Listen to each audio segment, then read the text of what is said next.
Hey, Crossing students. My name's Kenny, and I'm the worship intern here for this summer. Today we're going to be talking about Galatians chapter 3, verses 15 through 22.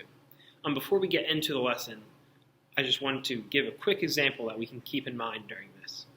So let's imagine that a wealthy woman was getting older in age, and she writes in her will that her large mansion is going to be given to her 3 children. Now, a will is a contract that takes effect after a person passes away. Before she passes away, she realizes that this house that she has promised to her children is not in very good shape.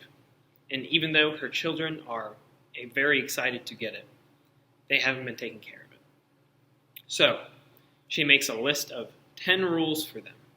These rules address things like how to clean things, when to clean things, how often to clean them, how to organize rooms, how to cook, how to take out the trash, and things like that.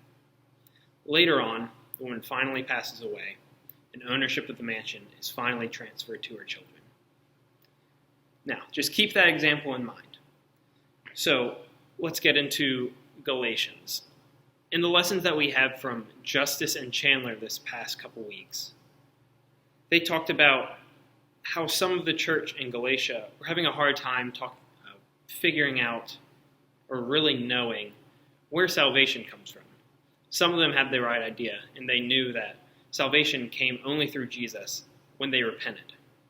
But other people were so focused and so emphatic on their own actions that they thought they could possibly earn salvation if they just did the right things all the time. In Galatians chapter 3, verses 15 through 22, Paul wants to address this specifically in a very logical argument as to why this can't be true. So let's read the text real quick.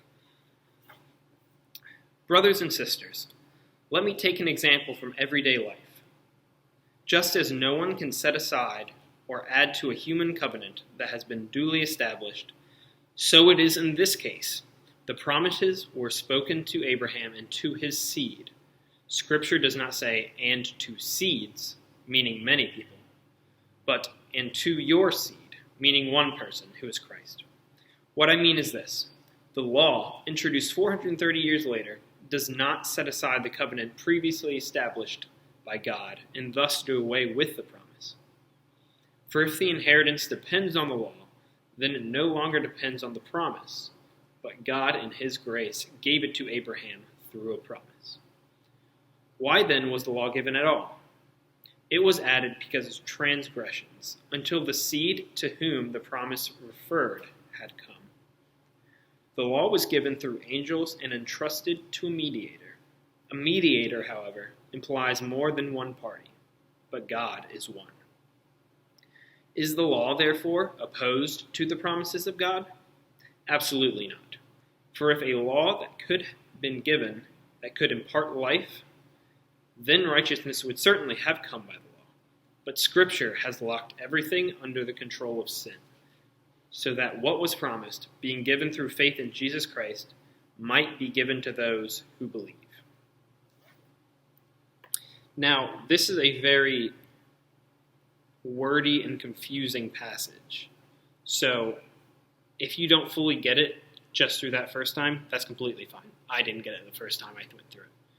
We're going to break everything down one by one and figure out what Paul basically was saying.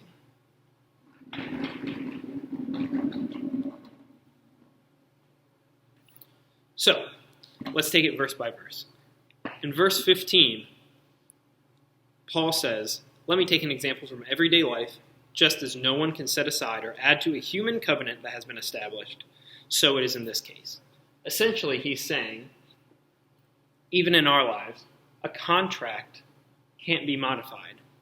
After we form a contract with someone, after both parties sign it, no part of the contract can be changed.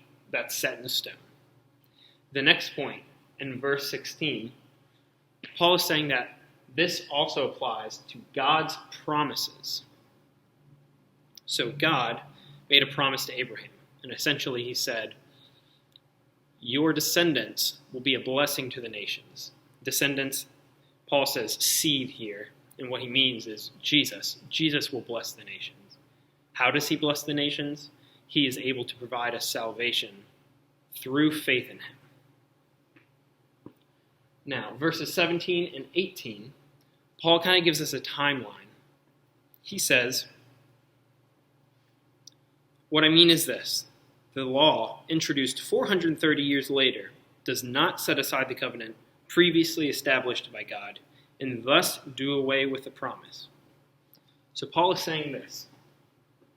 We were given the promise or the contract with God first. That's the first thing that happened. Later on, 430 years later, we were given the law through Moses. Since this law was given after the promise was already formed, we already talked about the fact that a contract can't be modified after it's made. The law can't change the promise that God gave to us. And if we want to look back at our example from the beginning, at first, the woman wrote into her will or a contract that her children would later receive the mansion. However, in order to help them with the mansion, she gave them some rules. However, them receiving the mansion was never dependent on whether they followed the rules or not. There's nothing they could do to change the promise that she made to them. Now, in verse 19, Paul poses a question that probably a lot of people would have been asking. And he says, if the law doesn't change the promise that God gave to us, why was it given at all? And his answer is because of transgressions. Basically, we still sin. Even though God promises us salvation, we still sin a lot, and we still need guidance.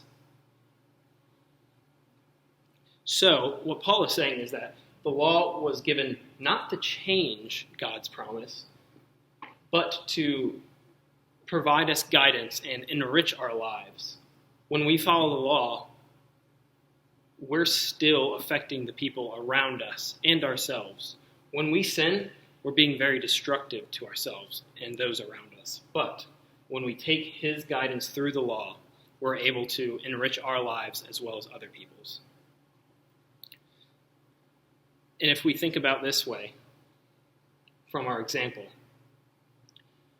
the woman didn't give the rules to tell her children who gets the house or if they will even get the house at all. She gave it to them so that when they actually do get the house over here, when the contract is fulfilled, it'll be a nicer house and they'll be able to have more fun with it, have more people in it, and enjoy it for probably a longer period of time.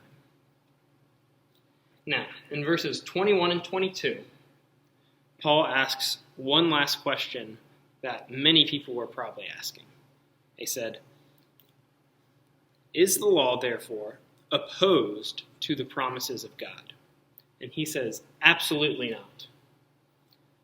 Like we said earlier, the law is given to enrich us. And he says, righteousness is not earned, but it's given to us through Jesus. So, after looking at that, let's just run through it one by one. Paul says that contracts can't be modified, and the same applies to the promises that God gives us. Because God made his promise and then gave us the law later, it does not change the promise that he made to us, which ends in the fulfillment of Jesus. Why were we given the law? Because we still sin and we need guidance. The law can enrich our lives, but it does not give us righteousness. Righteousness cannot be earned, but it's given to us through faith in Jesus Christ.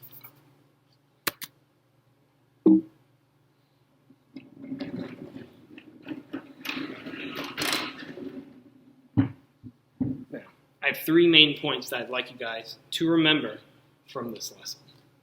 1, God's promises to us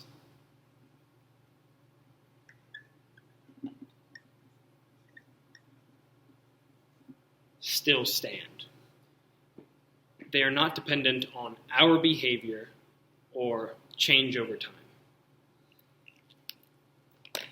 Next, following the law can enrich our lives, but it never provides